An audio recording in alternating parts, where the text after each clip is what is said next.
ഇവിടെ 133 ക്യാമ്പുകൾ പ്രവർത്തിക്കുന്നുണ്ട്. അതിൽ 6400-ലധികം പേരുണ്ട് ക്യാമ്പിലുണ്ട്. തിരുവല്ല ഭാഗത്താണ് ഇപ്പോൾ കൂടുതൽ ക്യാമ്പുകൾ വന്നിരിക്കുന്നത്. വെള്ളം ഇറങ്ങാതിരിക്കുന്ന പ്രശ്നം അവിടെയാണ്. ഇതുവരെയുള്ള നടപടിക്രമങ്ങൾ വിലയിരുത്തി സംസ്ഥാന സർക്കാർ പൂർണ്ണമായ അധികാരം ജില്ലാ ഭരണകൂടത്തിന് നൽകിയിട്ടുണ്ട്.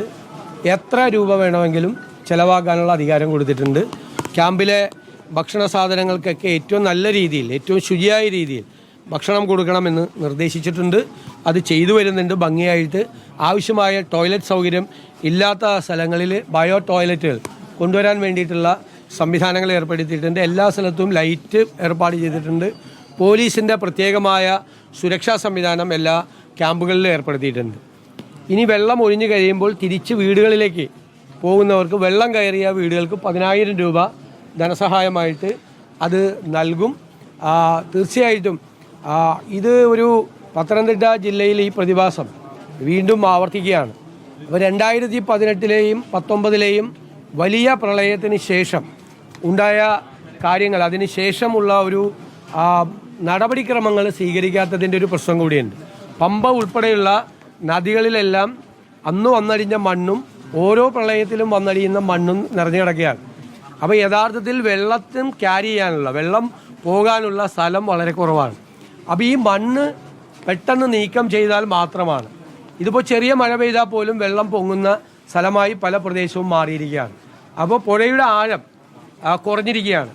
അത് മണ്ണ് നീക്കം ചെയ്യാനുള്ള നടപടികൾ അടിയന്തരമായി തന്നെ സ്വീകരിക്കും. ഇവിടെ മാത്രമല്ല, സംസ്ഥാനത്ത് ഉടനീളം സ്വീകരിക്കും.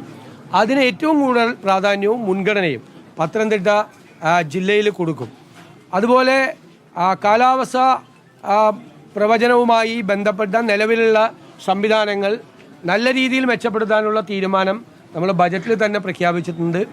ഡിസാസ്റ്റർ മാനേജ്മെൻറ്റ് റെസീലിയൻസ് സിസ്റ്റം ഉണ്ടാവും.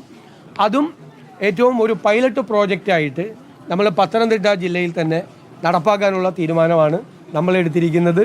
കൂടുതൽ റെയിൻ ഗേജ് സ്റ്റേഷനുകൾ, അത് മാനുവലായിട്ട് അല്ലാത്തതും ആർട്ടിഫിഷ്യൽ ഇൻ്റലിജൻസിനെ കൊണ്ടുകൂടി ഈ രംഗത്ത് ഏറ്റവും നന്നായി പ്രവർത്തിക്കുന്ന നല്ല ഏജൻസികളെ കൂടി, നല്ല ഏജൻസികൾ, ഇപ്പോൾ കൊച്ചി സർവകലാശാല ഉൾപ്പെടെയുള്ള ഹ്യൂം സെൻറ്റർ ഉൾപ്പെടെയുള്ള നല്ല ഏജൻസികളെ കൂടി സഹകരിപ്പിച്ചുകൊണ്ടുള്ള ഫലപ്രദമായ ഒരു ക്ലൈമറ്റ് പ്രഡിക്ഷൻ, കാലാവസ്ഥ നേരത്തെ തന്നെ അത് അറിഞ്ഞ് അപ്പോൾ ആ പ്രവചനത്തിൻ്റെ അത് വ്യാഖ്യാനിച്ച് കൃത്യമായിട്ടുള്ളൊരു വാർണിംഗ് സിസ്റ്റം, മുന്നറിയിപ്പ് സംവിധാനം ഏറ്റവും ഫലപ്രദമായ രീതിയിലുണ്ടാകാൻ നോക്കും. പക്ഷേ ഇവിടെ ഞങ്ങൾ ഇന്നലെ വിശദീകരിച്ചതുപോലെ ഇപ്പോൾ ഉള്ള പ്രശ്നം, ഞങ്ങൾ ഈ മൺസൂണിന് മുമ്പ് തന്നെ സംസാരിച്ചാണ്, ഈ അതിതീവ്ര മഴയും അതുപോലെ ക്ലൗഡ് ബേഴ്സും ഉണ്ടാകുന്നു.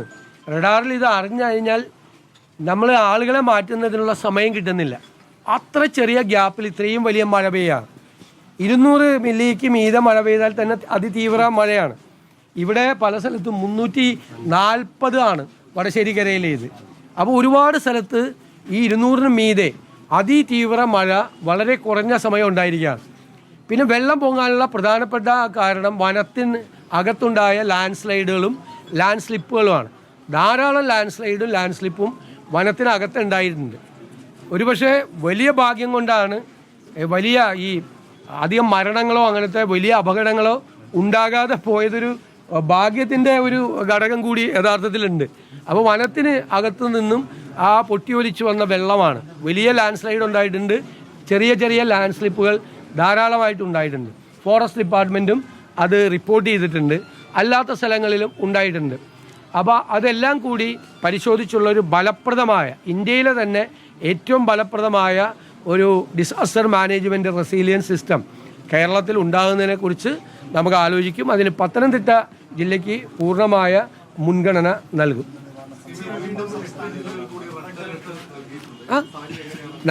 നമ്മൾ വളരെ സൂക്ഷ്മമായി നിരീക്ഷിച്ചുകൊണ്ടിരിക്കുകയാണ്. എല്ലാ സ്ഥലത്തും ആവശ്യമായ സന്നാഹങ്ങൾ ഏർപ്പെടുത്തിയിട്ടുണ്ട്. നമ്മൾ 2 ഹെലികോപ്റ്ററുകൾ അറേഞ്ച് ചെയ്തിട്ടുണ്ട്. ആവശ്യമായ സ്ഥലത്ത് വേണമെങ്കിൽ ഏരിയലായിട്ട് സപ്ലൈ ചെയ്യാൻ നമുക്ക് പറ്റും. അല്ലാത്ത സ്ഥലത്തുള്ള ഫുഡ് പാക്കേജുകൾ അറേഞ്ച് ചെയ്തിട്ടുണ്ട്. NDRFൻ്റെ ടീമിനെ എല്ലാ സ്ഥലത്തും റെഡിയാക്കി നിർത്തിയിട്ടുണ്ട്. പോലീസ് ഈ ഏറ്റവും നമ്മൾ സംശയമുള്ള സ്ഥലങ്ങളിലെ പോലീസ് സേന മറ്റ് സ്ഥലങ്ങളിൽ നിന്ന് കൂടി വിന്യസിച്ചിട്ടുണ്ട്. ഫയർഫോഴ്സിനെ വിന്യസിപ്പിച്ചിട്ടുണ്ട്. പോലീസിൽ തന്നെയുള്ള RTFനെ കൂടി, റാപ്പിഡ് ആക്ഷൻ ഫോഴ്സിനെ കൂടി സന്നദ്ധരായിട്ട് എല്ലാ സ്ഥലത്തും നിർത്തിയിട്ടുണ്ട്. നമുക്ക് ആകെ ഒരു ഭയമുള്ളത് ഈ അതിതീവ്ര മഴയാണ്. ഒരു മുന്നറിയിപ്പും ഇല്ലാതെ എവിടെയാണ് ഇത്, അത് ഏറ്റവും നമ്മൾ പറഞ്ഞാൽ ഏറ്റവും സെൻസിറ്റീവായ സ്ഥലത്ത്, പ്രത്യേകിച്ച് ഈ പശ്ചിമഘട്ട മലനിരകളിലെ സെൻസിറ്റീവായ സ്ഥലത്ത് അത് പെയ്യുമ്പോൾ ഉണ്ടാകുന്ന ലാൻഡ് സ്ലൈഡുകളും ലാൻഡ് സ്ലിപ്പുകളുമാണ് നമ്മളെ ഏറ്റവും കൂടുതൽ ഭയപ്പെടുന്നത്.